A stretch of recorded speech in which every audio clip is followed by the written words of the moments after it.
Hello everyone, welcome to Sri Bala వంటలు. ఈరోజు ఒక హెల్దీ బ్రేక్ఫాస్ట్ రెసిపీని చూద్దామండి. అలాగే ప్రతిరోజు చట్నీ కాకుండా బ్రేక్ఫాస్ట్లకి ఈరోజు సాంబార్ని ప్రిపేర్ చేసుకుందాం.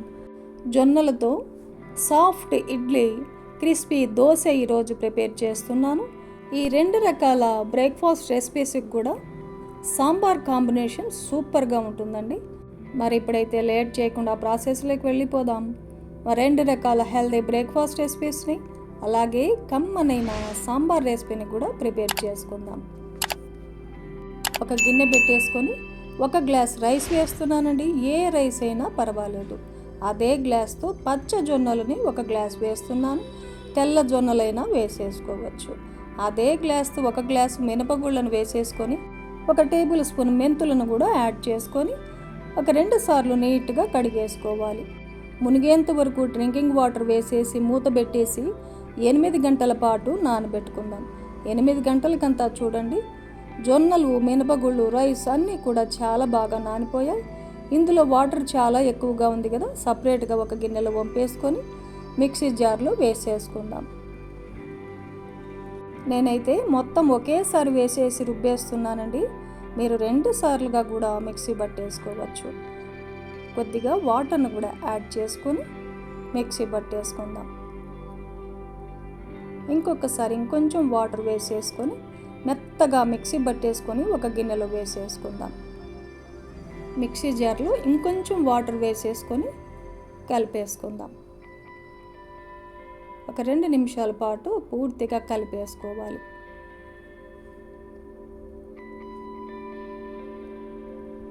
ఇలా మొత్తాన్ని కలిపేసుకొని మూత పెట్టేసి రాత్రంతా రెస్ట్ ఇవ్వాలి. నెక్స్ట్ డే మార్నింగ్ మూత తీసి చూసామంటే చూడండి, పిండి బాగా పొంగింది కదా, పిండి బాగా పులిసిందనమాట. మనకు కావలసినంత పిండిని సపరేట్గా తీసుకొని మిగిలింది ఫ్రిడ్జ్లో పెట్టుకున్నామంటే 2-3 రోజుల వరకు హ్యాపీగా టిఫిన్ రెసిపీస్ని ప్రిపేర్ చేసుకోవచ్చు. ఇప్పుడు టేస్ట్కి సరిపడా సాల్ట్ వేసుకొని 1 టేబుల్ స్పూన్ వాటర్ వేసేసుకొని కలిపేసుకుందాం. మన ఫస్ట్ రెసిపీ ఇడ్లీని ప్రిపేర్ చేసుకుందామండి. ఎన్ని ఇడ్లీలు కావాలంటే అన్ని ఇడ్లీ ప్లేట్లకి ఆయిల్ని కానీ నెయ్యిని కానీ గ్రీస్ చేసుకోవాలి. ఇంకో పక్క ఇడ్లీ పాత్రలు ఒక 2 కప్పుల వాటర్ వేసేసుకొని వాటర్ బాయిల్ చేసుకోవాలి. ఇడ్లీ పాత్రలు ఇడ్లీ ప్లేట్లను పెట్టేసి మూత పెట్టేసి హై ఫ్లేమ్లో ఒక 10 నిమిషాల పాటు కుక్ చేసుకుంటే సరిపోతుంది. ఇడ్లీ అయ్యే లోపల మనం కమ్మనైన సాంబార్ను కూడా ప్రిపేర్ చేసుకుందాం. కుక్కర్ పెట్టేసుకొని ఒక గ్లాసు కందిపప్పు వేసేసుకొని ఒక 2 సార్లు నీట్గా కడిగేసుకోవాలి.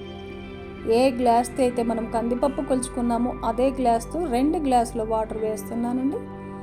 కందిపప్పు మెత్తగా కుక్ అవ్వడానికి కొద్దిగా ఉల్లిపాయలను కూడా వేసేసి మూత పెట్టేసి మీడియం ఫ్లేమ్లో ఒక 4 విజిల్స్ వచ్చేంత వరకు కుక్ చేసుకుందాం. కందిపప్పు ఉడికే లోపల ఒక నిమ్మకాయంత చింతపండుని శుభ్రంగా కడిగేసి డ్రింకింగ్ వాటర్ వేసేసి నానబెట్టేసుకుందాం. 4 విజిల్స్ తర్వాత మూత తీసి చూసామంటే కందిపప్పు మెత్తగా ఉడికిపోయింది చూడండి. పప్పు గుత్తితో పప్పునంతా మెత్తగా మ్యాష్ చేసుకోవాలి.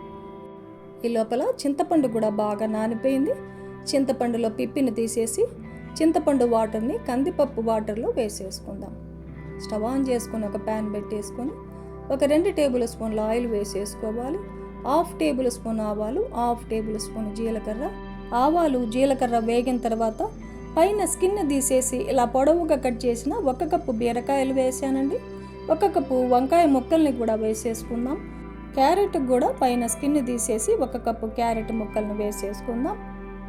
1 కప్పు పొటాటో పీసెస్ను కూడా వేసేసుకోవాలి. ఒక 2 పెద్ద టమాటోల్ని ఇలా చిన్న చిన్న పీసెస్గా కట్ చేసి వేసేసుకుందాం. ఒక 1/2 కప్పు ఉల్లిపాయ ముక్కలను వేసేసుకుందాం. ఒక 2 టేబుల్ స్పూన్లు కొత్తిమీరని చిన్న చిన్న పీసెస్గా కట్ చేసి వేసేసుకోవాలి. అలాగే కొద్దిగా ఫ్రెష్ కరివేపాకును కూడా వేసేసుకొని ఒక 1/2 టేబుల్ స్పూన్ పసుపును వేసేసుకోవాలి. వెజిటబుల్స్కి అంతా సాల్ట్ బాగా పట్టేలాగా ఒక 1/2 టేబుల్ స్పూన్ సాల్ట్ను కూడా వేసేసుకొని మొత్తాన్ని కలిపేసి మూత పెట్టేసి ఒక 10 నిమిషాల పాటు లో ఫ్లేమ్లో కుక్ చేసుకుందాం.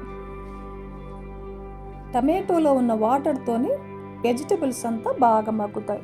10 నిమిషాల తర్వాత మూత తీసి చూసామంటే వెజిటబుల్స్ అన్నీ చాలా బాగా మగ్గిపోయాయండి. ఇప్పుడు మెదిపి పెట్టుకున్న కందిపప్పు, చింతపండు వాటర్ని వేసేసుకుందాం.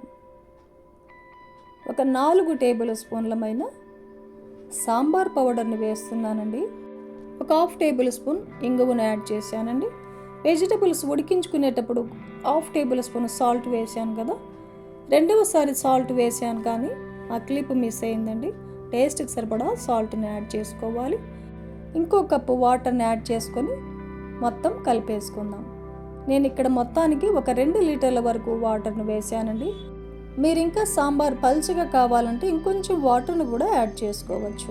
ఒకసారి టేస్ట్ చేయండి, సాల్ట్ సరిపోయిందా లేదా, సాంబార్ పౌడర్ సరిపోయిందా లేదా, చింతపండు వాటర్ సరిపోయిందా లేదా అని చెక్ చేసుకుని ఏమైనా తక్కువ అనిపిస్తే యాడ్ చేసుకోవచ్చు.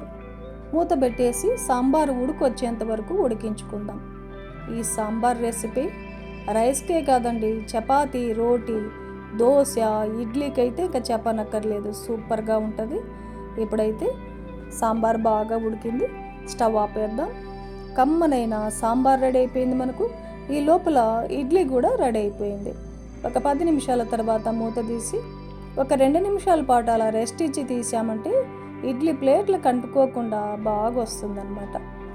ఇడ్లీ సాఫ్ట్గా చాలా బాగా వస్తుందండి.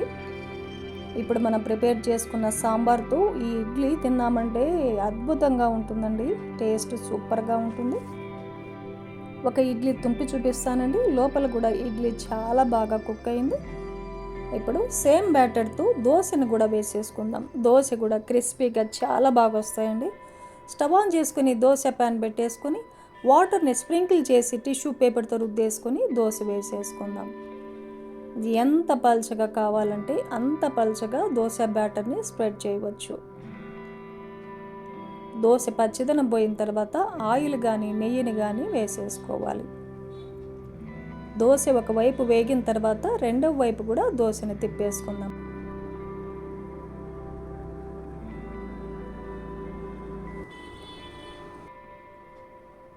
రెండవ వైపు కూడా దోశ వేగిన తర్వాత ప్లేట్లో తీసేసుకోవడమే. చూడండి క్రిస్పీగా దోశలు ఎంత బాగొస్తున్నాయో. ఇలాగే మనకు ఎన్ని కావాలంటే అన్ని కమ్మనైన క్రిస్పీ దోశల్ని ప్రిపేర్ చేసుకోవచ్చు. చూశారు కదండి, ఈరోజు మనము జొన్నలతో 2 రకాల హెల్దీ రెసిపీస్ని, ఒక సాంబార్ రెసిపీని కూడా చూసాం కదా.